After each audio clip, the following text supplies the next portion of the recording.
खासदार राजन विचारे यांच्या प्रयत्नाने मीरा भाईंदर शहरातील नागरिकांना वाहतूक कोंडीतून सुटका मिळवण्यासाठी भाईंदर ते वसई रोरो सेवा सुरू करण्यात आली आहे। या रोरो सेवेचा शुभारंभ भाईंदर जेट्टी येथे खासदार राजन विचारे यांच्या शुभ हस्ते करण्यात आला। त्यावेळी त्यांच्यासोबत जिल्हाप्रमुख प्रभाकर म्हात्रे, उपजिल्हाप्रमुख लक्ष्मण जंगम, अजित गंडोली, शेखर पाटील, जिल्हा संघटक स्नेहल सावंत, उपजिल्हा संघटक प्राची पाटील, शहर संघटक तेजस्वी पाटील, त्याचबरोबर इतर शिवसेनेच्या पदाधिकारी उपस्थित होत्या। या रोरो मार्गामुळे मीरा भाईंदर वासियांना हा सुखकर प्रवास सुरू झाल्याने नागरिकांमध्ये आनंदाचं वातावरण आहे। स्थानिक नागरिकांनी खासदार राजन विचारे यांचे आभार देखील मानले आहेत। मीरा भाईंदरमधील नागरिकांना वसई येथे 40 किलोमीटरचा 1.5 तासाचा प्रवास करावा लागत होता। त्यामुळे होणाऱ्या वाहतूक कोंडीमुळे होणाऱ्या प्रदूषणास आळा बसेल, तसेच इंधनाचीही बचत होईल। हाच प्रवास आता भाईंदर ते वसई 3.5 किलोमीटरचा जलमार्ग प्रवास 15 ते 20 मिनिटांचा असणार आहे।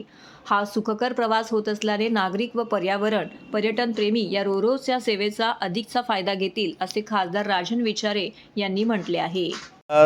ही रोरो सेवा हे जे साक्षीदार मला वाटतं सर्व मीडियावाले आहेत, कारण तुम्ही सुद्धा माझ्याबरोबर या ठिकाणी गेले 5-6 वर्षापासून या ठिकाणी आपण पाहणी करतोय। 2014ला जेव्हा मी खासदार म्हणून निवडून आल्यानंतर ही संबंध वाहतूक कोंडी लक्षात घेता आज या ठिकाणी आपण वॉटरवेज असायला पाहिजे आणि म्हणून आपण एक प्रेझेंटेशन महापालिका आयुक्त जयस्वाल साहेब यांच्या माध्यमातून त्या ठिकाणी आदरणीय केंद्रीय मंत्री त्यावेळचे गडकरी साहेब यांच्याकडे आम्ही संपूर्ण 5 महापालिका वसई, मीरा भाईंदर, ठाणे, कल्याण डोंबिवली आणि ह्या सर्व महापालिकेला अनुसरून या ठिकाणी कशा पद्धतीने ह्याचं प्रेझेंटेशन त्या ठिकाणी आम्ही सादर केलं आणि गडकरी साहेबांनी मला वाटतं त्या संबंध प्रेझेंटेशन बघितल्यानंतर त्यांनी आम्हाला त्यावेळेला सांगितलं की या सर्व काम तुमचं आम्ही घेऊ, कारण या वॉटरवेज तयार करण्याचं काम मला वाटतं आम्ही सर्व देशामध्ये घेतो आहे आणि हे सुद्धा तुमची मंजूर करू। आणि मग त्यावेळेला या सर्व जेटी मंजूर केल्या। सुरुवातीला 12 जेटी होत्या, त्यानंतर मग दुसरे मंत्री आले, गडकरीनंतर मांडविया साहेब आले आणि त्यांच्याकडे सुद्धा आम्ही ते प्रेझेंटेशन दाखवलं आणि त्यानंतर ह्या पहिल्या टप्प्यामध्ये या भाईंदरच्या जेटीचं काम या ठिकाणी घेतलं होतं। परंतु हे काम करत असताना मला वाटतं भाईंदरची जेटी CRZ आणि इतर सर्व परमिशन आपल्याला मिळाल्या, परंतु वसईची जी जेटी त्या ठिकाणी होणार होती त्या ठिकाणी भरपूर अशा अडचणी होत्या। त्यामध्ये CRZची अडचण होती, ती परमिशन देत नव्हते कारण ती साईड चुकीची होती आणि म्हणून मग त्यावेळेला आपण ह्याची मागणी केली त्यावेळेला की ही साईड चेंज करून द्या आणि त्यावेळेला आपण ती साईड चेंज केली। त्यानंतर परत एकदा परमिशन CRZची आपण घेतली आणि ते काम सुरू व्हायला जवळजवळ 2-2.5 वर्ष लागले।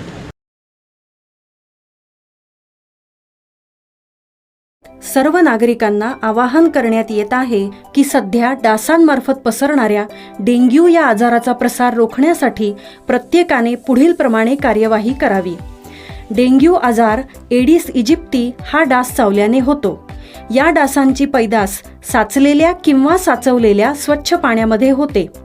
8 दिवसांपेक्षा जास्त दिवस पाणी उघडे व साचून राहिल्यास त्यात डास अंडी घालतात। अंड्यांच्या अळ्या तयार होऊन पुढे डास तयार होतात।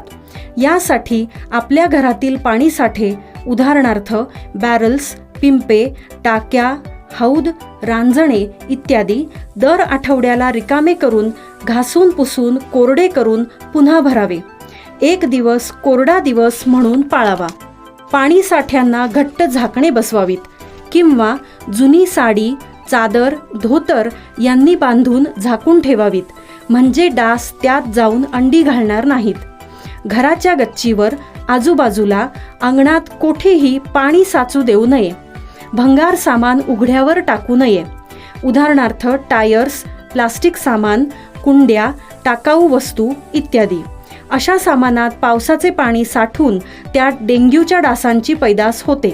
घरातील कूलर्स, फ्रीजच्या पाठीमागील ट्रे हे देखील वेळोवेळी कोरडे करावेत। लक्षात ठेवा, नुसत्या फवारणीने डास घनता कमी होत नाही, तर त्यासाठी डास पैदास ठिकाणे नष्ट करणे ही आपल्या सर्वांची जबाबदारी आहे।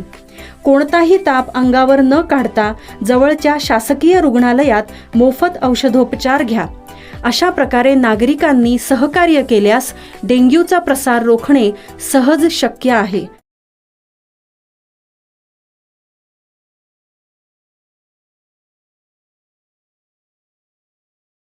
महिलांना स्वयंरोजगार उपलब्ध व्हावा किंबहुना त्यांना आत्मनिर्भर बनवण्याच्या उद्देशाने ठाणे महानगरपालिकेच्या समाज विकास विभागाअंतर्गत धर्मवीर आनंद दिघे स्वयंरोजगार योजनेअंतर्गत कळवा, मुंब्रा, दिवा विभागातील एकूण 2787 पात्र महिलांना शिवणयंत्र व घरघंटीचे प्रातिनिधिक स्वरूपातील वाटप खासदार डॉक्टर श्रीकांत एकनाथ शिंदे यांच्या हस्ते करण्यात आले.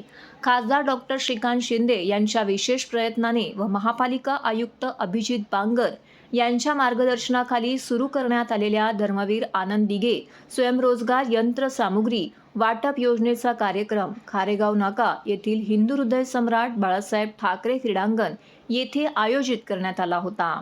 या कार्यक्रमास खासदार डॉक्टर श्रीकांत शिंदे यांच्यासह माजी महापौर नरेश म्हस्के, मीनाक्षी शिंदे, अतिरिक्त आयुक्त 2 प्रशांत रोडे, उपायुक्त वर्षा दीक्षित, माजी स्थायी समिती सभापती गोपाळ लांडगे, माजी उपमहापौर रमाकांत मडवी, अशोक भोईर, माजी नगरसेवक उमेश पाटील, राजेंद्र साप्ते, राजन किणे, दर्शना म्हात्रे, मंगल कळंबे, पूजा करसुळे, जितेंद्र पाटील, अमर पाटील, अनिता किणे, दीपाली भगत, अनिता गौरी, प्रियांका पाटील, विजया लासे, लता पाटील, महिला व बालकल्याण अधिकारी दयानंद गुंडप, सहाय्यक आयुक्त सचिन बोरसे तसेच मोठ्या संख्येने नागरिकही येथे उपस्थित होते. आजचा देखील हा कार्यक्रम जो आहे हा महिलांसाठी जे आहे, महिला सक्षमीकरण करण्यासाठी जे आहे, हे यासाठी हा कार्यक्रम आपण या ठिकाणी आणलेला आहे.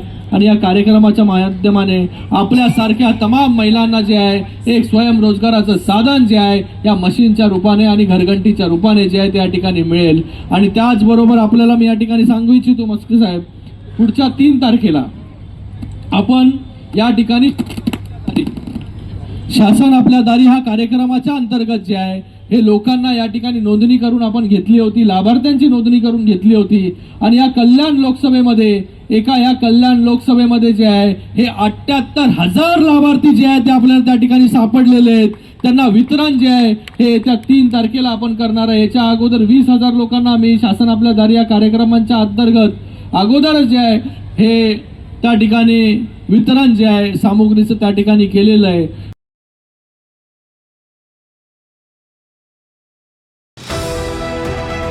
TJSB सौर शक्ती कर्ज, गो ग्रीन, करा वीज बिलावर बचत.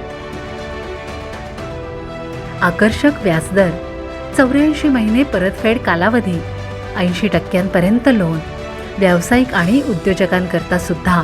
अधिक माहितीसाठी तुमच्या जवळच्या शाखेला भेट द्या किंवा संपर्क साधा.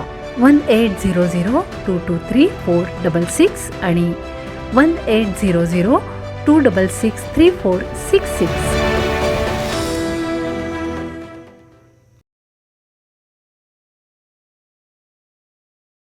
ठाण्यात काही भागामध्ये पाणी नाही. ठाणे महानगरपालिका क्षेत्रात मुंब्रा, दिवा, कळवा, माजीवाडा, मानपाडा व वागळे भागात प्रभाग समितीमध्ये महाराष्ट्र औद्योगिक विकास महामंडळामार्फत पाणी पुरवठा करण्यात येतो. महाराष्ट्र औद्योगिक विकास महामंडळाच्या पाणीपुरवठा योजनेच्या अंतर्गत 12वी गुरुत्व वाहिनीचे कटाई नाका ते शळी टाकी येथे तातडीचे दुरुस्तीचे काम हाती घेण्यात आल्यामुळे गुरुवार 22 फेब्रुवारी 2024 रात्री 12 ते शुक्रवार 23 फेब्रुवारी 2024 रात्री 12 वाजेपर्यंत तब्बल 24 तास पाणी पुरवठा बंद राहणार आहे. सदर शटडाऊन कालावधीमध्ये ठाणे महानगरपालिकेअंतर्गत दिवा, मुंब्रा आणि कळवा प्रभाग समितीमधील सर्व भागांमध्ये, वागळे प्रभाग समितीमधील रूपादेवी पाडा, किसननगर नंबर 2, नेहरू नगर तसेच मानपाडा प्रभाग समिती अंतर्गत कोलशेत खालसा गाव येथील पाणी पुरवठा 24 तासांसाठी पूर्णपणे बंद राहील.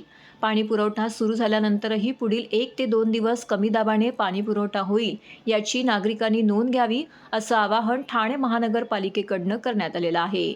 तसेच सदर पाणी कपातीच्या कालावधीत पाण्याचा वापर काटकसरीने करावा व महापालिकेस सहकार्य करावे असे आवाहन पालिकेच्या पाणी पुरवठा विभागामार्फत करण्यात आले आहे.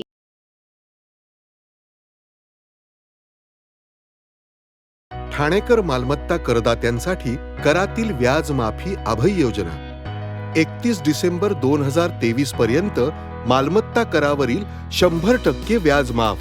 तसेच 1 जानेवारी ते 15 जानेवारी 2024 या कालावधीमध्ये मालमत्ता करावरील 75% व्याज माफ.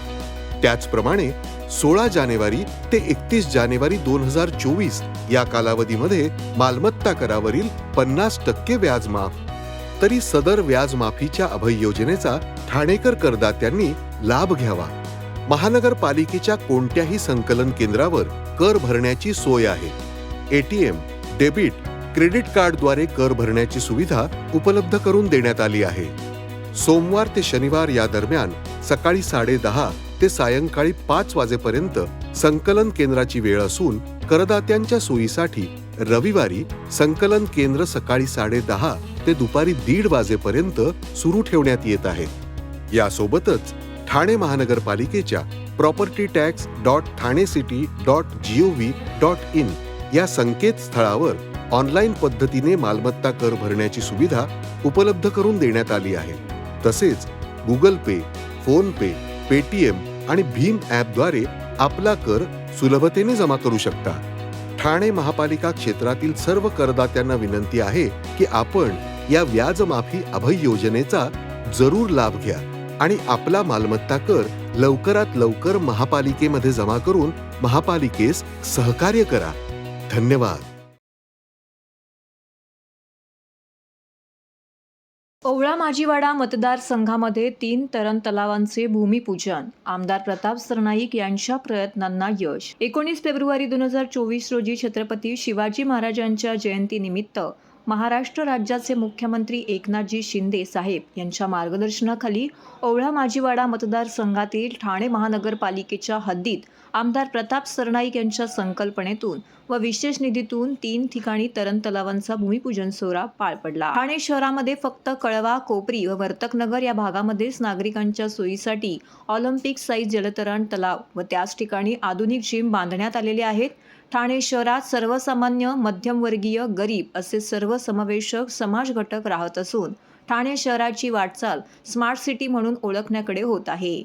शहरातील नागरिकांच्या सोयीसाठी शहराच्या इतर भागात नागरिकांना त्यांच्या जवळच आपापल्या भागात सरकारचे स्विमिंग पूल असावेत अशी आमदार प्रताप सरनाईक यांची संकल्पना आहे. त्यानुसार कॉस्मॉस होरायझन लगत असलेल्या सुविधा भूखंडावरती बेदनी हॉस्पिटलच्या मागील बाजूस तसेच वाघबीळ गावामध्ये रेतीबंदर रोड ठाणे येथे प्लॅटिनम चौक, रोझा गार्डनी हॉस्पिटल समोर कासार वडवली या 3 ठिकाणी आमदार प्रताप सरनाईक यांच्या शुभ हस्ते भूमिपूजन सोहळा पार पडला. या ठिकाणी जलतरण तलाव व त्याच ठिकाणी जिम बांधण्यात येणार असून त्या ठिकाणी स्वागत कक्ष, चेंजिंग रूम, शौचालय, स्टोअर रूम व फिल्टरेशन प्लांट बनवण्यात येणार आहे. या प्रसंगी महिला ओवळा माजीवाडा विधानसभा प्रमुख नगरसेविका परीक्षा सरनाईक, माजी नगरसेविका साधना जोशी, नम्रता घरत, कल्पना पाटील, जयश्री डेव्हिड, राधिका फाटक, ओवळा माजीवाडा विधानसभा प्रमुख राजेंद्र फाटक, विधानसभा सचिव संदीप डोगरे, विधानसभा समन्वयक साजन कासार, विधानसभा उपशहर प्रमुख कृष्णा भोईर, स्वप्नील शिंदे, विधानसभा युवा सेना संघटक देवेंद्र साळवी, विभाग प्रमुख रामचंद्र गुरव, भगवान देवकते, जेरी डेव्हिड यांसह इतर पदाधिकारी येथे उपस्थित होते. त्याचबरोबर ह्या माजीवाडा विधानसभा मतदारसंघामध्ये आदरणीय मुख्यमंत्री एकनाथ शिंदे साहेबांनी काही विकास निधी दिला होता.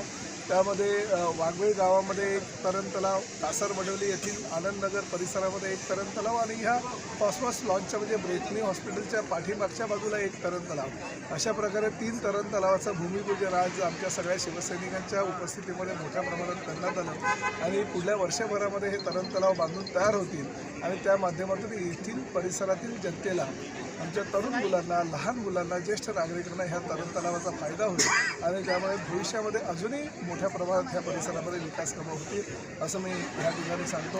आदरणीय मुख्यमंत्री एकनाथ शिंदे साहेबांच्या माध्यमातून मुख्यमंत्र्यांचं ठाणं हे अशा पद्धतीनं आम्ही भविष्यामध्ये घडवतोय. हे एक स्वप्न जे लोकांचं होतं ते स्वप्न आम्ही पूर्ण करतो.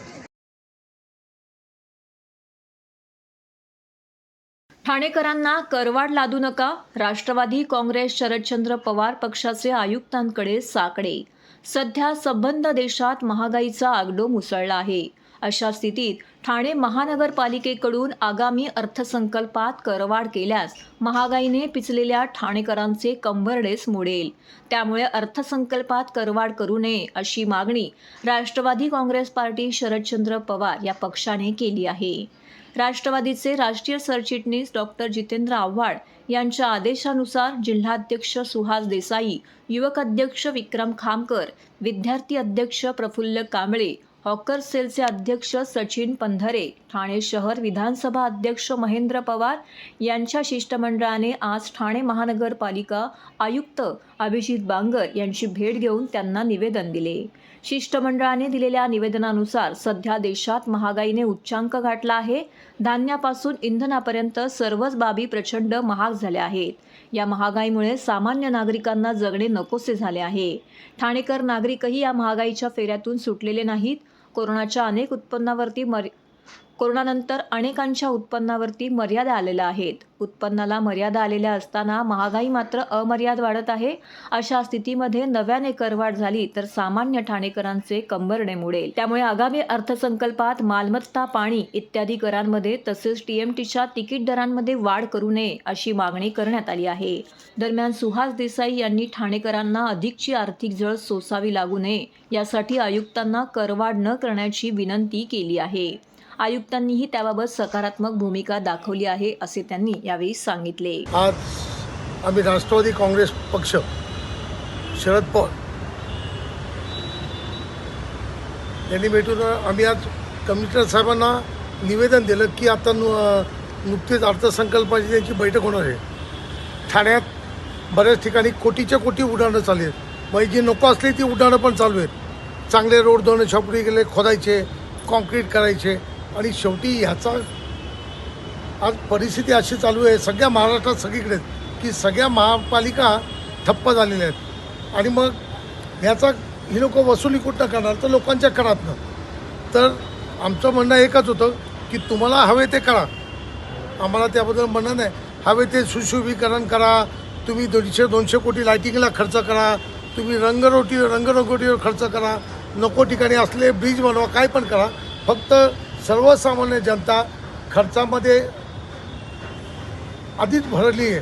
तर ते पेट्रोलचे दर असू दे, तेलाचे दर असू दे, अगदी तांदूळ गव्हापासून कांद्यापर्यंत सगळ्याचे दर असू दे, सगळे भरकटलेले आहेत. एक ठिकाणी शेतकरी उग्र आंदोलन करतायत आणि अशा तुम्ही करवाढ करून ठाणेकर जनतेला कुठेही वेठीस धरू नये याची एक विनंती करायला आम्ही गेलो होतो.